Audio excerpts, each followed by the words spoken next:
Good afternoon, everyone, and thank you for joining us today. My name is Lindy Ruano, and I am with Easter Seals of Southern California and the Disability Tribe Initiative. Today's live webinar, Tailor to Drive Flexible Supports through Tailor Day Services, will be offering Spanish and ASL interpretation. Next slide, please. Para las personas que necesitan o prefieren el español, usted puede acceder a este servicio haciendo clic en el icono con el globo blanco en la parte baja de su pantalla que dice Interpretation. Después haga clic en Spanish y aquí tendrá la opción de silenciar el audio original y podrá escuchar la voz de Mark Gutiérrez traduciendo. En el canal de español tendrá la opción de seleccionar Mute Original Audio y escuchará solamente al intérprete. Si no selecciona esta función, entonces escuchará a los presentadores de habla inglesa al fondo. If you prefer to listen in English, please stay with the original sound.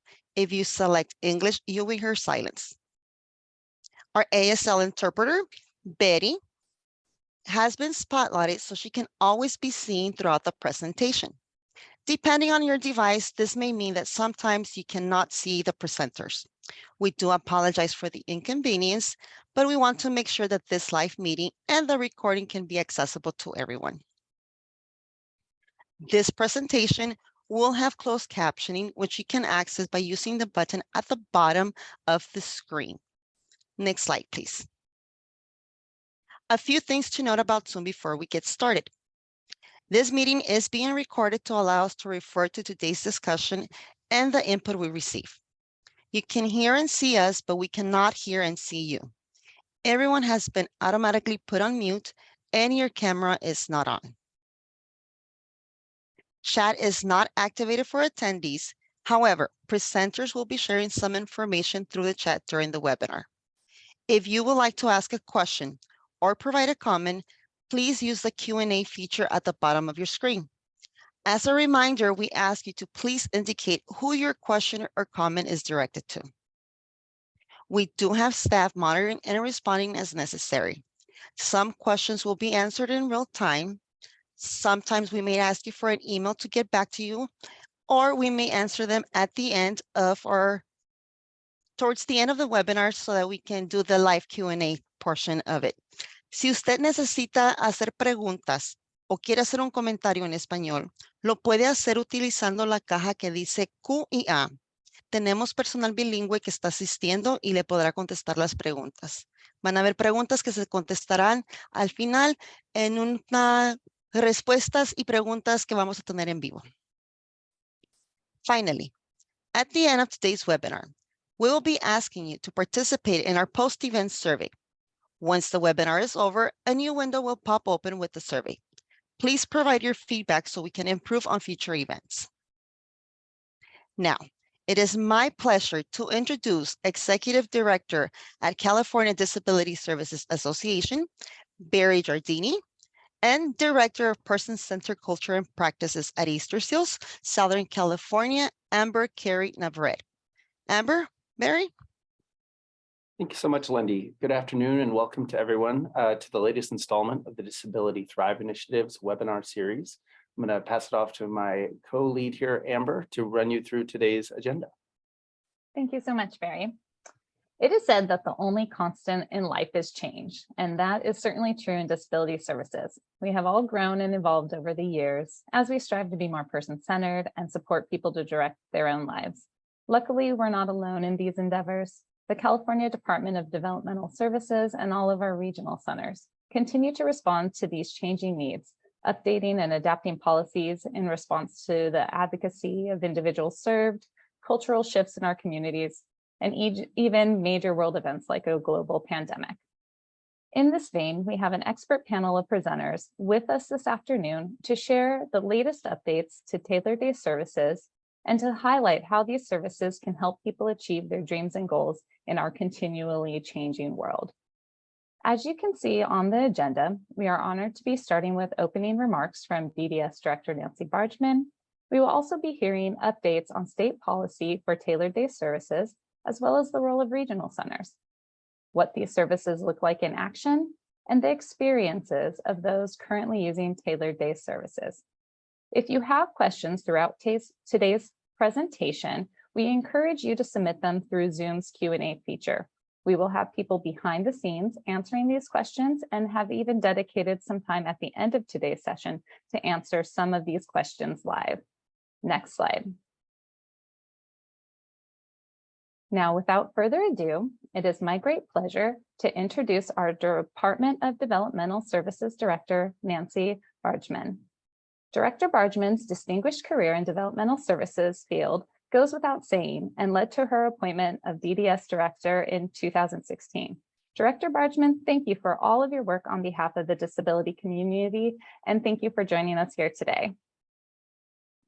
Thank you, Amber. Thank you, Barry. And it really is my pleasure to be here and welcome you to Disability Thrives focused discussion today on tailored day services.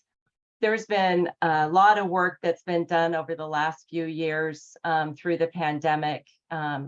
During the early part of the pandemic, everybody quickly looked at ways to be able to deliver services to individuals, but also to make sure that we had a service provider pool of resources as we were kind of exiting out of the pandemic. There was a lot of impact, and you all just did an absolutely remarkable job.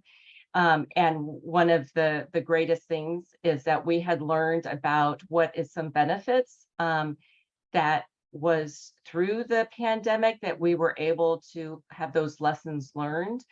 And really the common themes that we had heard was the value of the flexibility, being able to take a look at person-centered services, meeting the individual where they are and preferences and choices, but also sharing of information.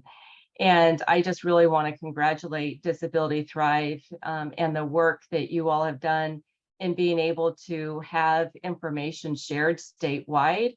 And it's just extremely exciting to see that you've been able to continue as we're unwinding and looking at how we're going to approach service delivery as we're ending the alternative services that were put in place to really help keep our system moving and supporting individuals during a very, very difficult time. So with that, those lessons learned really had us take a step back, and we wanted to make sure that we're very thoughtful through the alternative services as they're ending December 31st, but to make sure that we were embracing some of the flexibilities and the areas that were part of the success and keeping things that individuals found very valuable. And it helps us also think about how we can deliver services, not only because of unwinding from the pandemic and the alternative services, but also recognizing that there's a workforce shortage. So in doing that, we were able to listen to the community about those things that were really important. And so as we are transitioning out, we wanted to make sure that we were able to focus in on the flexibilities and what were some of those things that we could really benefit from, and how can we kind of adopt them moving forward. So looking at Tailored Day, this was an existing resource. You're going to have some walkthroughs. I love your agenda to be able to go from what the policy side of the decision from the department, but then working with our partners through the regional centers, service providers, and then true experiences by individuals as to how Tailored Day. But we also saw that we needed to make sure that we were supporting traditional services as well. So really pleased to see that we were able to make some legislative changes to where you could really use that flexibility to have both traditional services and then also adding to Tailored Day. We also wanted to be sensitive to some of that workload and being able to get the alternative services as we're unwinding, that we're not taking so much time with service providers and regional centers having to do all new vendorizations in a way that is traditionally done, recognizing that that's a pretty complex process sometimes. So we really did look at how can we help simplify some of that process so we can really implement sooner than later, so we can help support this transition in a way that is smooth and timely.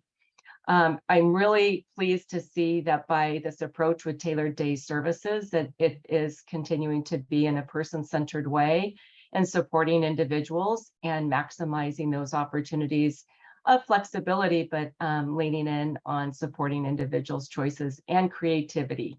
Innovation is something that we were able to do that you all embraced and put forward to be able to move through the last few years. So again, thank you so much. It really is my pleasure to be able to welcome you to this training.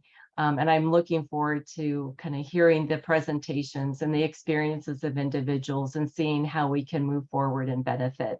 And again, just to echo again, the great work of the Disability Thrives team and the creating this platform to be able to have different trainings and to be able to do statewide awareness of some new initiatives. So thank you all, and have a great training.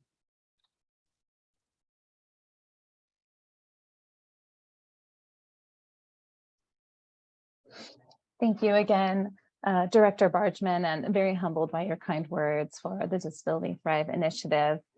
Here to detail the much anticipated state policy for tailored day services, we have DDS Deputy Director, Administration Division, Jim Knight. Next slide. Also from DDS, we have Caroline Castaneda, Assistant to Director, and Julia Lowe, Assistant Director of Programs behind the scenes answering your questions through the Zoom Q&A feature. Thank you again, Jim, for being here. Please go ahead and take it away. Great. Thank you, Amber. And thanks all for taking the time to be with us this afternoon, and really do appreciate the invitation to talk about this and as we collectively learn and move forward. You know, as Director Bargeman talked about, you know, as we're, you know, continuing to move, you know, beyond the initial impacts of the pandemic, we really wanted to focus on things that would maximize flexibility, learn from what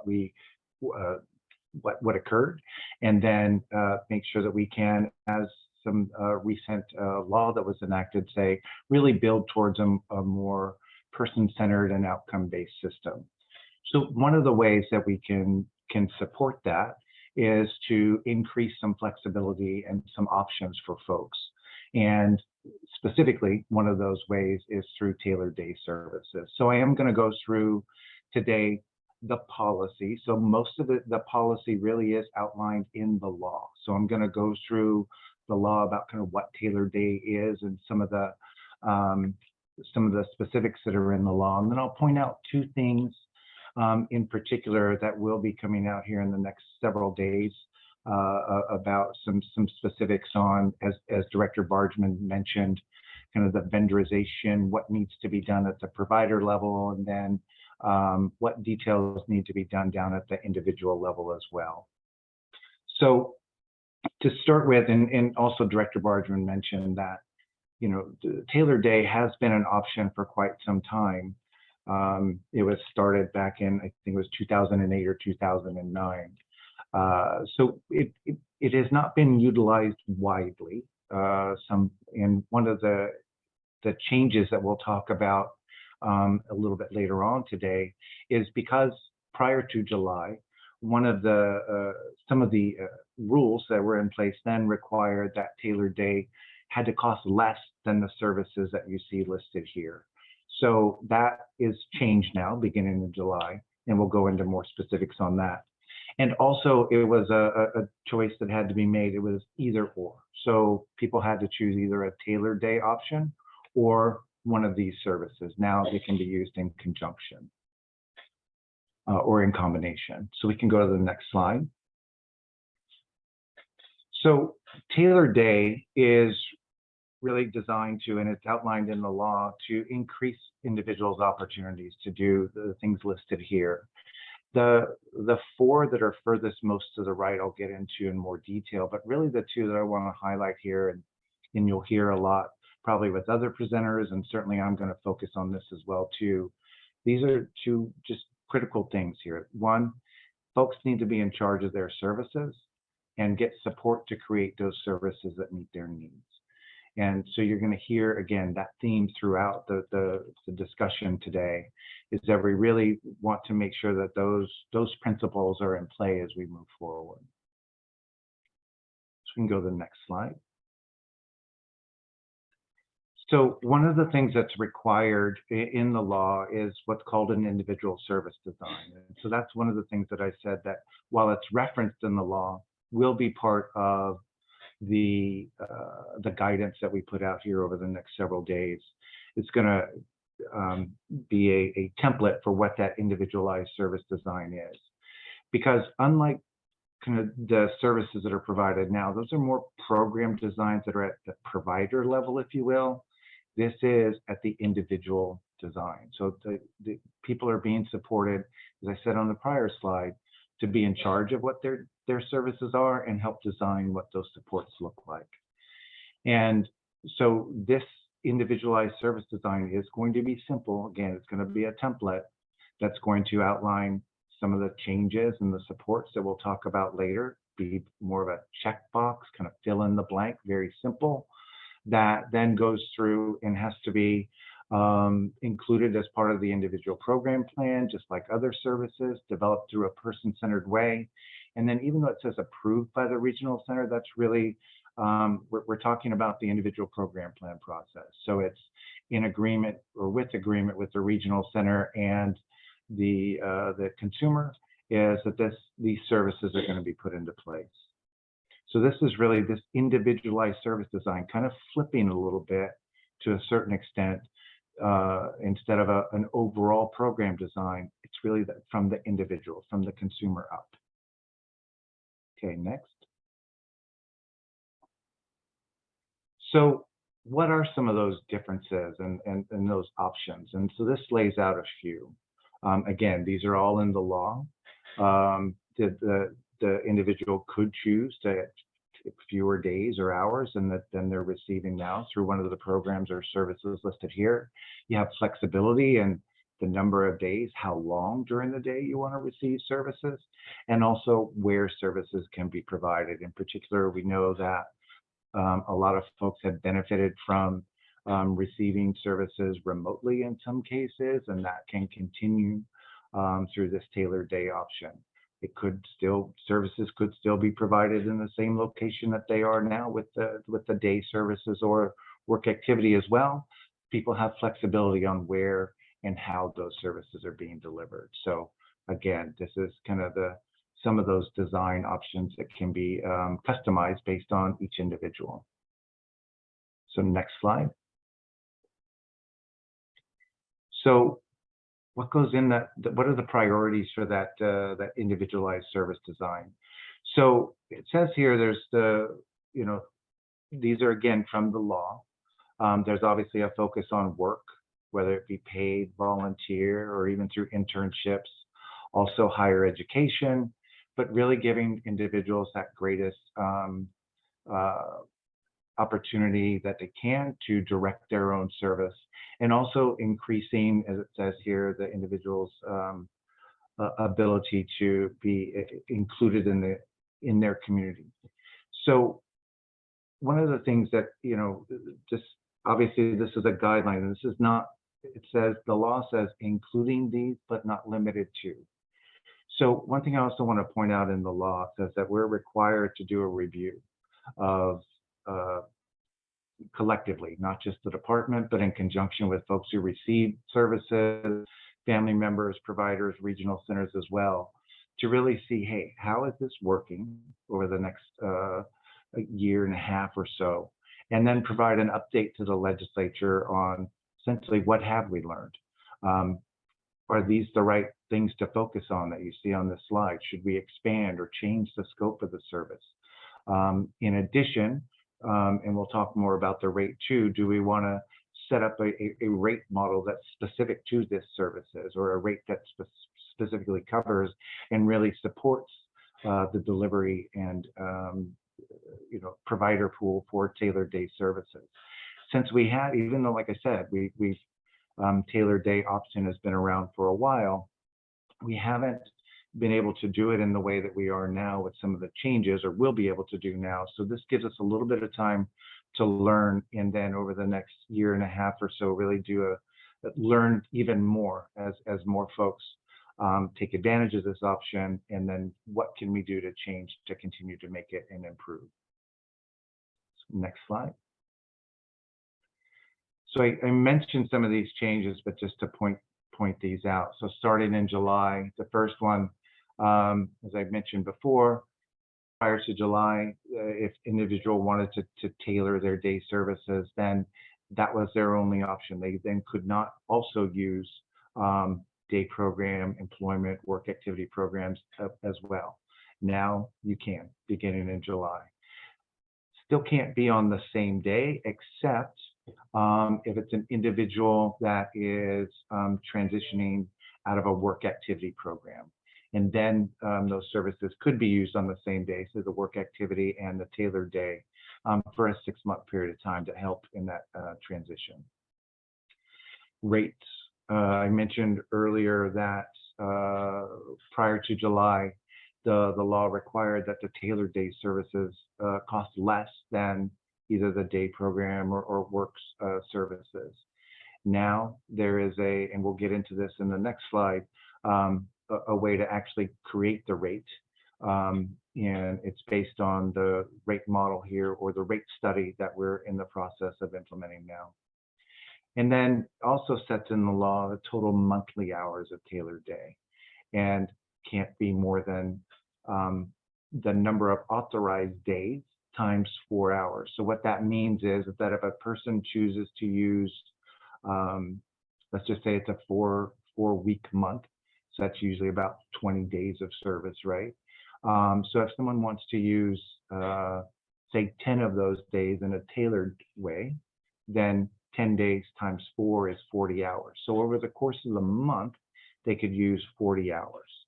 Doesn't mean that it's only 4 hours per day, but it's in total 40 hours. Again, more flexibility in the way that the days and services can be provided.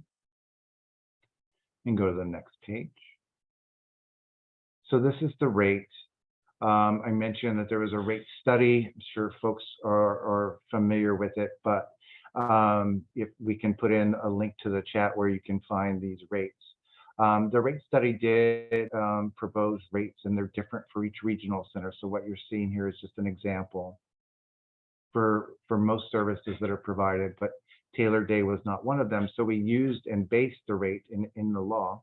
The rate is based on one of the rates, and it says here in that first bullet is for community-based day, where it says community only. And it says a 1-to-2 ratio rate, meaning 1 staff person for 2 consumers.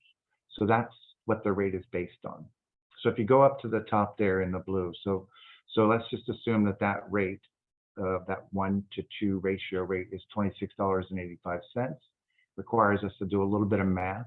We then multiply that by 2, right? Because instead of 1 person for 2 individuals, you're serving 1 individual, and then it takes 80% of that rate, or 80% of that answer. And so in this case, again, for example, the tailored day rate would be $42.96 per hour.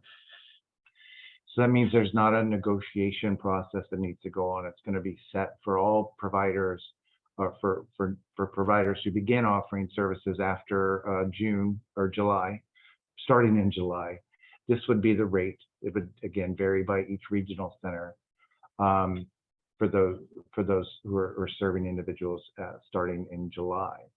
Now, there are some differences. So as in the second bullet does talk about providers who are delivering tailored day prior to July 1. If their rate happens to be higher than $42.96 currently, it gets to stay that way through June of 2026. And then it'll be adjusted down to the rate that would be with everyone else. So again, there is a little bit of math involved, but it doesn't get into the negotiation anymore, and doesn't have the same kind of cost savings, if you will, requirements as were in place prior to July of 2022. So next slide. So again, that's a high level of the policy and what's in the law. There'll be more to come with and like I said, in the next several days, our guidance will again restate what the requirements are in the law.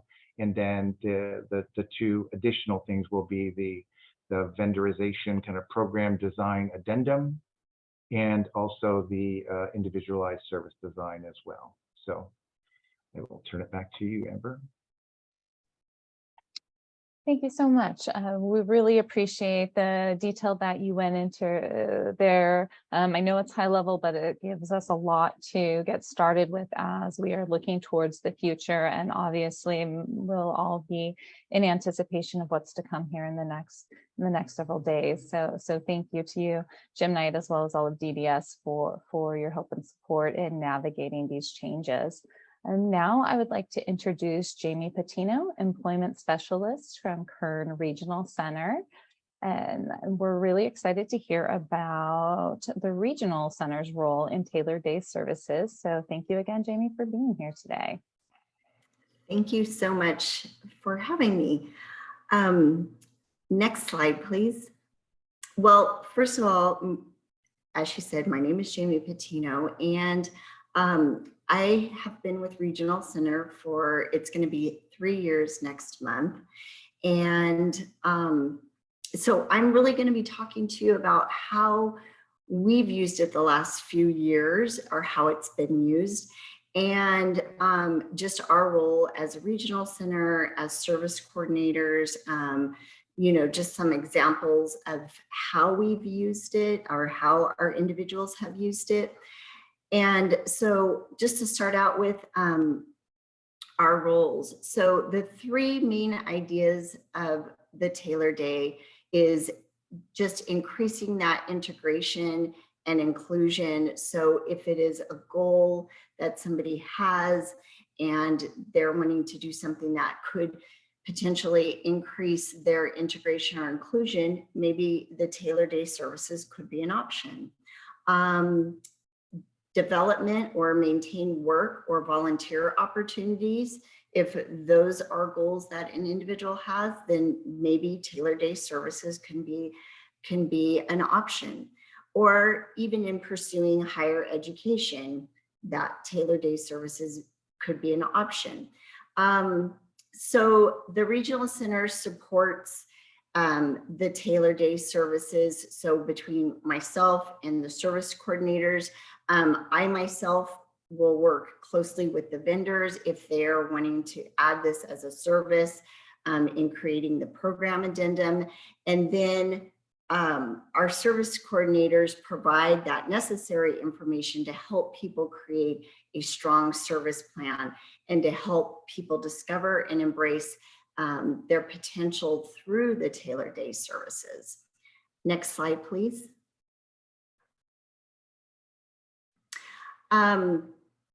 Okay, so another one of my roles and in really getting out the information is education for our service coordinators. So providing that education, because if they don't know about the service and what it can do, then they're not going to consider that as a potential option for our individuals when they're trying to figure out, you know, what kinds of services would best fit their needs. And so knowing who those approved providers are for the services and some examples of how those services are designed to meet an individual's needs. And then since the service is developed through the person-centered planning, the service coordinator must be familiar with, of course, those person-centered practices and the culture. Communicating policy changes and improvement to our service coordinator. Now that's where the big job's going to come in as these changes with the flexibility and the enhancements are going to be implemented. You know, making sure that we're getting out all that information to our service coordinators, you know, as they are part of that planning team. So ways in which we can do that is it being part of our new hire orientation. And I know a lot of you, you know, have been doing a lot of those lately as we've been bringing a lot of new staff on. So it's really important that the new folks know what it is that this service is.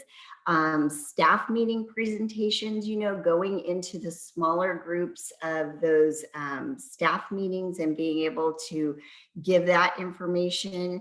And then we've been talking about the possibility of getting our vendor fairs going back, having those going again. And I think it's really important for those vendors that are already providing the Tailor Day services to be able to get out there and interface and be able to tell how they are providing that service. Next slide, please. Okay, so some examples of Tailor Day in practice. And this is basically, how some folks have been using it this last couple of years. Pre-employment training in reading, writing, and awareness. So helping and preparing and interviewing, reviewing resumes, including preparation for an interview, on-the-job training with personal job coaching. So that would be customized training, flexible schedules, job growth through the paid internship program. That's definitely a way that is utilized a lot, especially in our area. Volunteer opportunities, here in Kern County, just an example of a couple of volunteer opportunities in which folks that are wanting to use it for that reason, they may find themselves wanting to do some work for Habitat for Humanity or the Salvation Army. And then helping with transportation plans. That's another big area that can be a very challenging area for our individuals. So helping them get those plans to, get themselves to and from work, or accessing the community better, whether that be bus routes, apps that help access those different types of transportation modes, private transportation, or just any other mode of transportation. Next slide, please.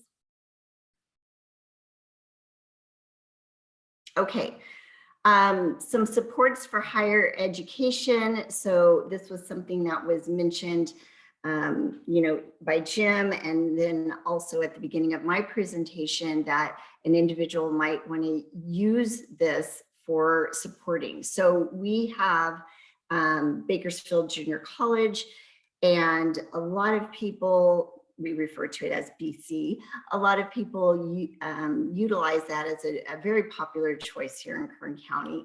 And so, I think we take for granted all the steps that go into even, getting involved in classes out at BC. And so some of the steps in that process include, the application process, getting your account set up. You and I both know that, the world of username and password can be very challenging in and of itself. And then, making sure that they understand the financial aid application and, getting that process, and using the DSPS, the Disabled Students Program Services, for possible accommodations, helping get set up through that department. Getting to the campus, providing transportation plans to the campus. So, how am I going to get to and from campus? And being able to get set up with that college advisor, those are all very important things that, someone may need those extra supports in place to help them navigate all of that.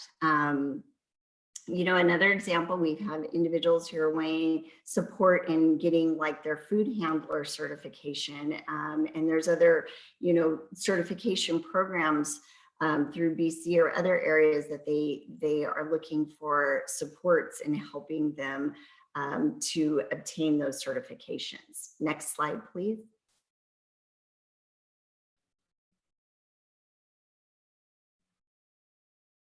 Okay, so I myself am pretty excited about the additional flexibility, the additional, ways in which this can be used as far as, the additional hours for the vendors. I was really excited to hear Jim say about the ease of, having the template so that it creates that, sort of easier process of being able to put this sort of thing in place. So all those things are going to be so important as we move forward, and just helping,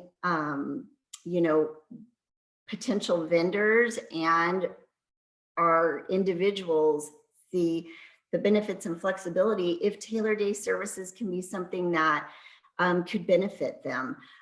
So I'm really excited about the possibility of more days, more hours, and then it being able to be used in conjunction with other programs, other day programs that are services that they have going on. That's an exciting prospect, because I know that was something that some folks that we were working with, some of our individuals would be like, well, I don't really want to give this up to do this.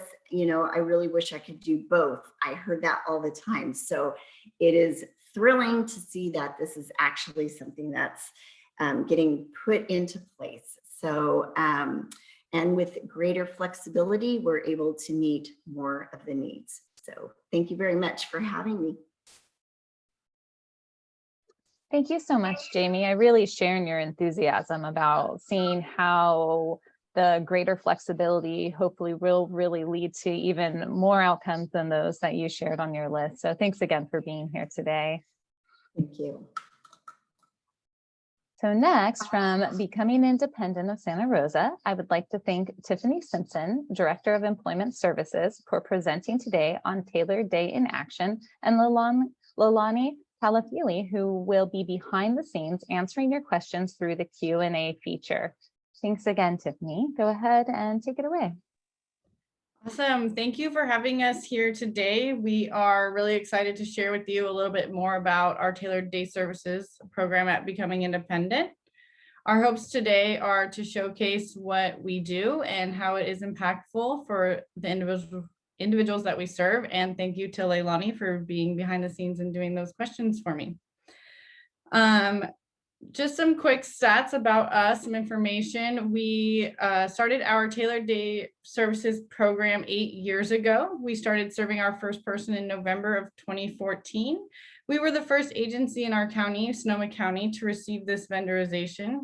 And we currently serve 50 people in a community-based program at the 1-to-1 ratio. Our individuals receive up to 32 hours per month right now, but we're really excited to hear about those new policy changes and making TDS more accessible for all, as you heard from the previous presenters. Our direct support professional 3s manage the caseload of individuals. They help people customize their program so that they get individualized supports. And the schedule and the program are 100% their choice. Next slide, please.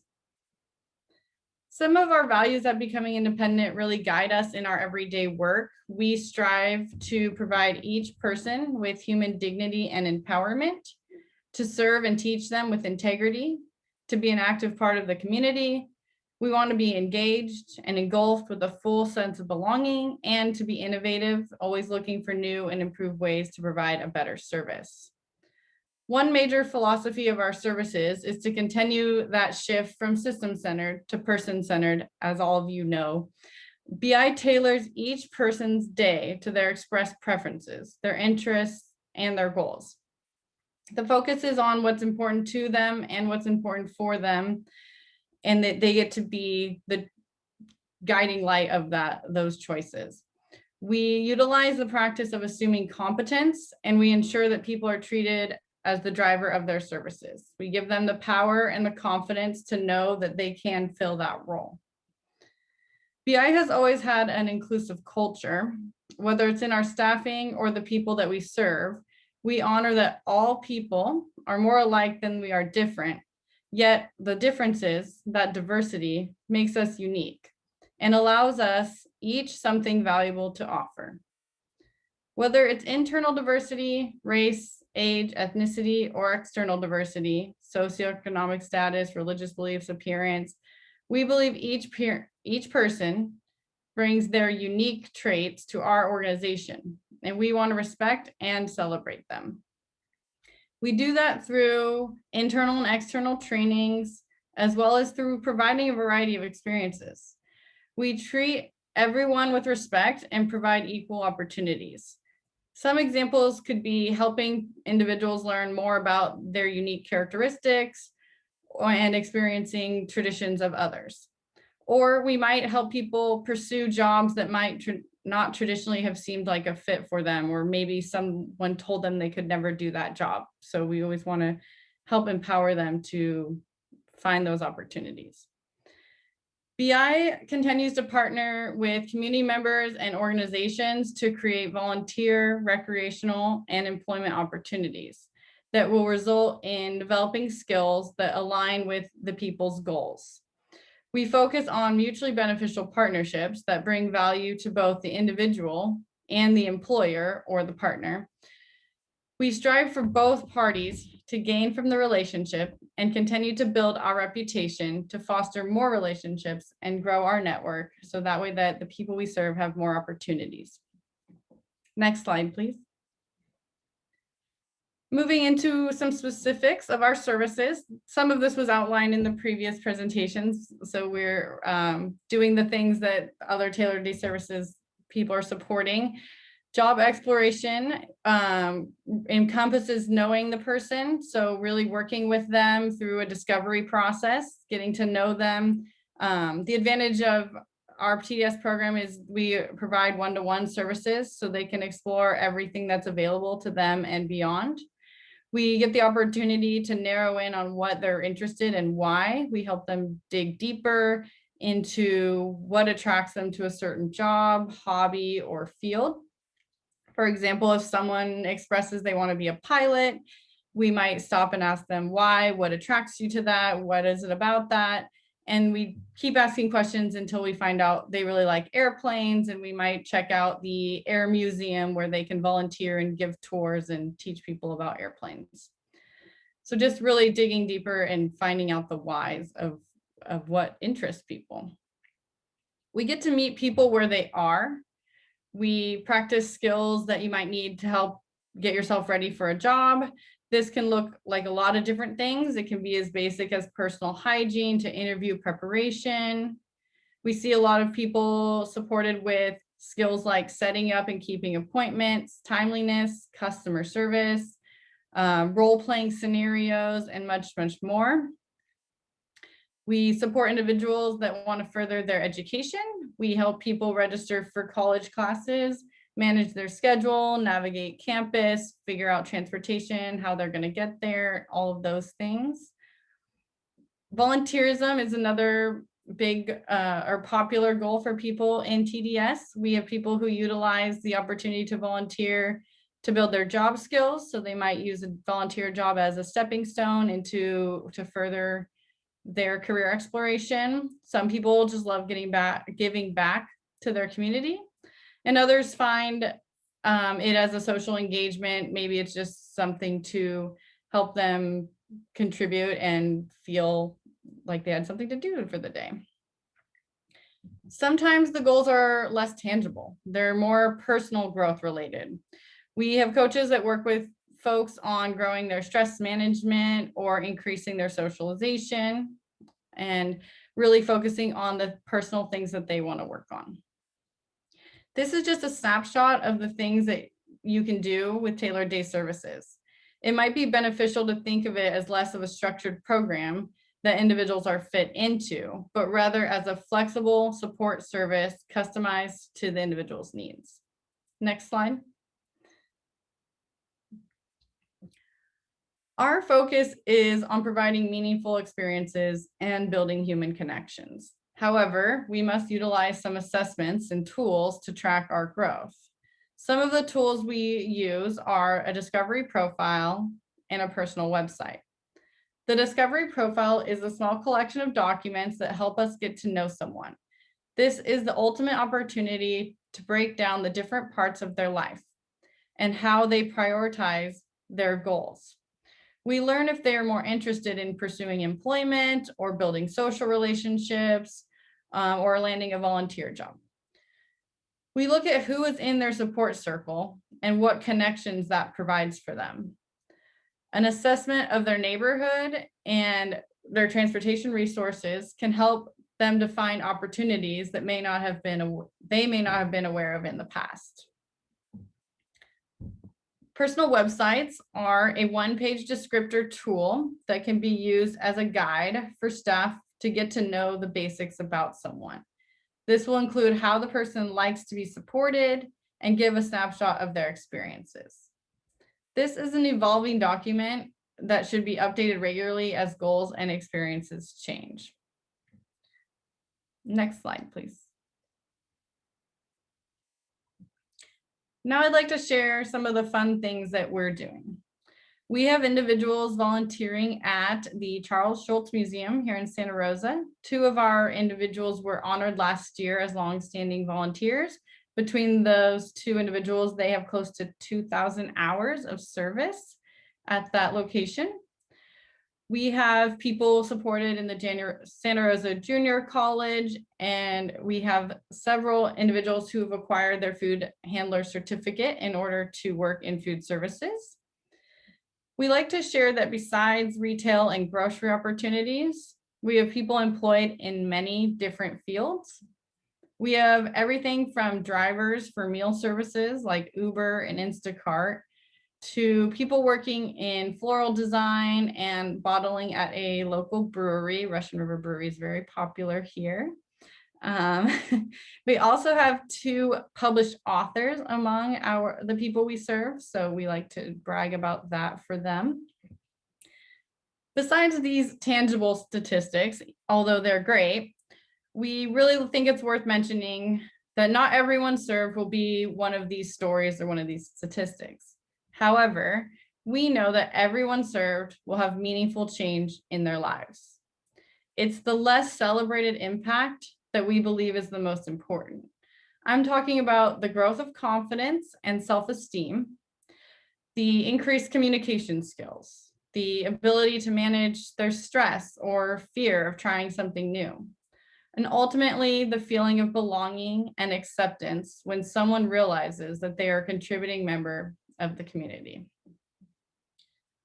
Next, I'd like to share 2 videos with you. The first video is of Chrissy, who works at the BI Buzz Cafe. This is a social enterprise of becoming independent. We run the coffee shop located inside the Kaiser Medical Building in Santa Rosa.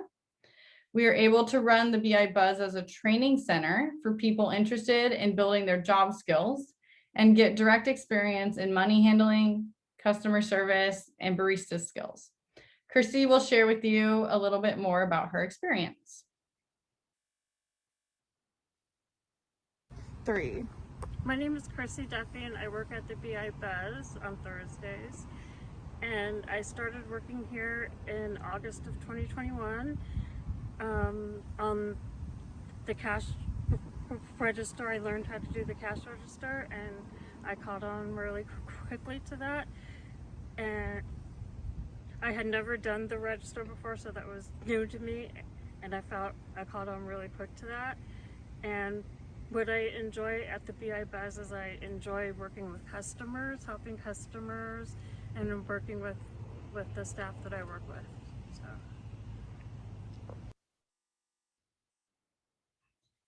Thanks, Chrissy. The second video is of Andy, who works at a flower shop in Santa Rosa.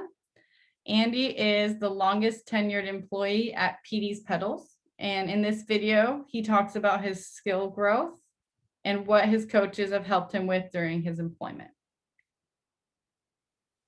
Hi, my name is Andrew Howard, and I've been working for Petey's Petals for the last 10.5 years. And I've come a long way from when I first started. What I mean is that when I first started, I was just a rushing, and I would knock over those really tall bases, and I would break, and I would just freeze, and panic. But I really have learned to slow down and take my time, and also learned to take breaks, when needed to just catch my breath, Mm-hmm. I learned that's okay to take a break as needed. Mm-hmm. I also learned actually more stuff to do. Learned to do more things, when I first started there. Like I was learning to make boutonnieres. So that was a really good skill. And what and what has working at PD's done for you? Well, they've become like a second family. PD's kind of like my second mom.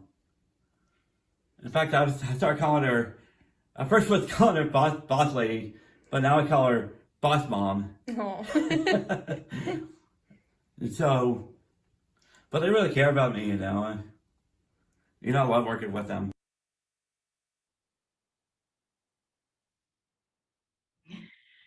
And thanks to Andy. And thank you all for having me.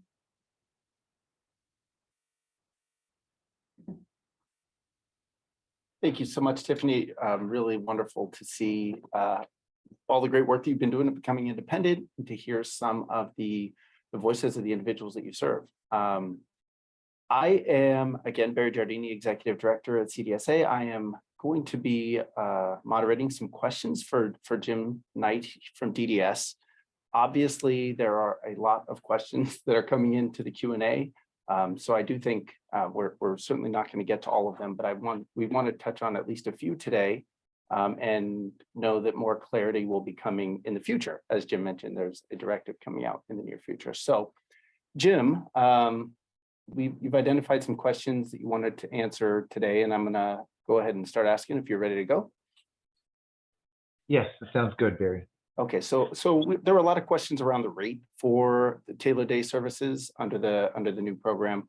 One of the questions is the rate a per hour rate, or is that a daily rate? Yeah, it is a per hour rate. Okay, and on sticking with that just for a minute, there was a question of what the maximum number of hours per month. As I understand, it's 4 hours times the numbers of days of service in a month. Is that correct? That is correct. Okay, so that could vary on a month-to-month basis. It could, yeah. Okay. Yeah, and just, I'm sorry, Barry, to your point, when you started, there's a lot of questions. I know that we're going to be gathering these. It's going to be very helpful, and I would anticipate that we will be using a number of these to develop a frequently asked questions that we'll continue to update on our website as well. So. Yes, of course. So it's nice to hear from the community where the questions are. Another question that came in is, and I think you touched on this earlier, but can a person attend a day program and receive Tailor Day services in the same day?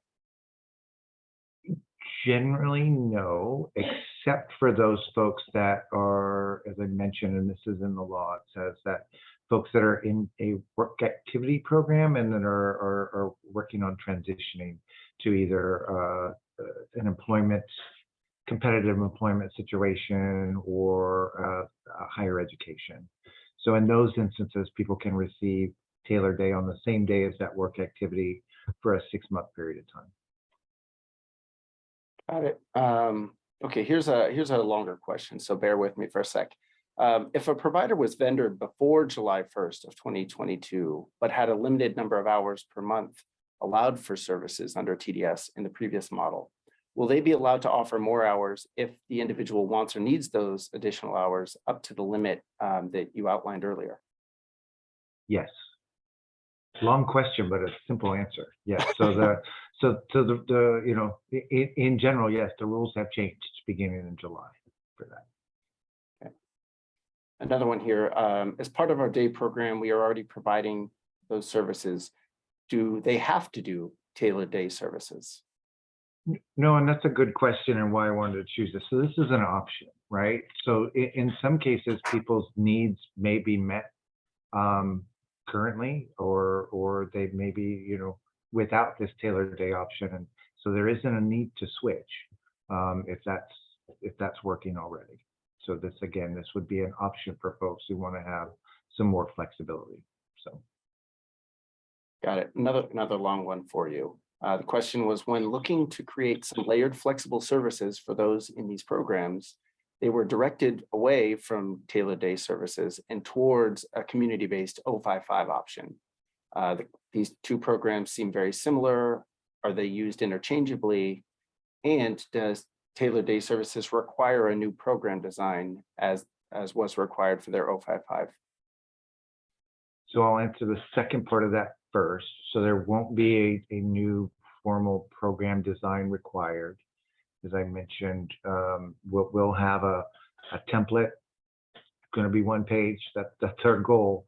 That essentially says, hey, here are the rules that we've just covered in tailored day, and as a provider, we're going to work with the individuals that we serve who may want that. And so it's really just going to be one page. That's all it's going to be. And so there won't be a new vendorization. Essentially, it will, for any individuals that receive tailored day, there'll just be a different rate and a different subcode. Hate to get too far into the weeds to identify that. And then the first part kind of folds into our previous question. Some of this may sound like, hey, these are things that are already being provided now, or if I'm a individual receives services, it's already happening. What does that mean? Doesn't mean that you have to change. Again, if what's being provided is in line with what's in tailored day, but you're already getting that, then that's fine to continue that. No need to do any changes. Jim, we had a question come in just after we've started here. I hope it's a fair one for you. Can you let everyone know what an 055 program is? So or just what 055 represents. Yeah, I mean, in general, people are using that as it's a service code. We have codes that are attached to different names of services. In many cases, it's used as a day program or day program like service. I know that's not for everybody, but in the vast majority of cases, that's how it's used. Great, thanks. Sometimes it's nice to give a little background on the shorthand that we're using here. Yeah. Another, hopefully a couple, and then we'll wrap. I know we're nearly at time. Someone asked, what is the difference between tailored day services and the self-determination program? Yeah, so good question. Self-determination is really for folks who want to direct and do some all of their services and supports that they're receiving, and have not only what we call budget authority, but also the ability to have some employer involvement, meaning that you can be the employer of the individuals who provide services. Tailored day, even though, like I said, one of the options is for folks to really design and create that.